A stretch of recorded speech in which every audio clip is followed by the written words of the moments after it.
మొన్నటి నుంచి వద్దనుకున్నాను కానీ ఈ ఫోన్ కాల్స్ ఇవి తట్టుకోలేకే నేను బతికే ఉన్నాను. అవి ఒక 200 ఫోన్లు వచ్చుంటాయి. ఇన్స్టాగ్రామ్ లో అయితే ఒక 2-3 వేల మందికి పైగానే మెసేజ్ చేస్తుంటారు. అందరికి ఒకేసారి చెప్పేసినట్టుంటదని వీడియో చేస్తున్నా. దీన్ని చూసి నాకు ఏమైందంటే మొన్న చికెన్ తీసుకుని ఫోన్ పే పని చేయటం లేదని 500 మళ్ళీ ఇస్తానులే అన్న ఫస్ట్ ఆయనే ఫోన్ చేశాడు.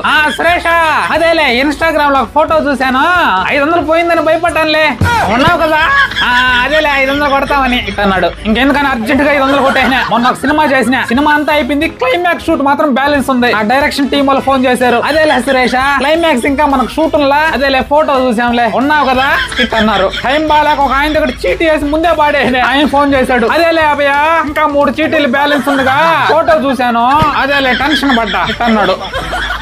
కాబట్టి మీ అందరికి ఒకటే చెప్తున్నా నేను బతికే ఉన్నా. అయినా ఫోటో పెట్టినోడికి థ్యాంక్స్ రావయ్యా. ఈ బిజీ టైం లో పడిపోయి ఫ్రెండ్స్ అండ్ ఫ్యామిలీతో మాట్లాడటమే మర్చిపోయినా. నీ దయ వల్ల అందరూ ఫోన్లు చేసినారు. అందరితో ఒకసారి మాట్లాడుకున్నా. థ్యాంక్స్ నాయన. మన గుండంటే గట్టిది. ఎవరేమన్నా మొహం మీద ఊసినా కానీ తుడుచుకొని వెళ్ళిపోయే రకం కదా మనం. అని మన ఫ్యామిలీ అలాంటిది కాదుగా. ఇట్లాంటివి ఏదైనా చూస్తే ఒకటే టెన్షన్. సోషల్ మీడియాలో కూర్చొని మన మాదిరిగా వాళ్ళ మైండ్ ని కూడా బాగా స్ట్రాంగ్ చేసేయాలి. కాబట్టి ఇదే కాదు భవిష్యత్తులో ఇలాంటివి ఎన్ని వచ్చినా గానీ మీ సపోర్ట్ మాత్రం ఎప్పటికీ ఇలాగే ఉంటదని చెప్పి మనస్ఫూర్తి కోరుకుంటున్నా. అలాగే అన్ని దగ్గర నాకు సపోర్ట్ చేసి కామెంట్ చేసిన మీ అందరూ కూడా చాలా చాలా థ్యాంక్స్ అండి. నేను ఆరోగ్యంగా ఉన్నా నవ్విస్తూ మిమ్మల్ని కూడా ఆరోగ్యంగా ఉంచుతా. Thank you so much.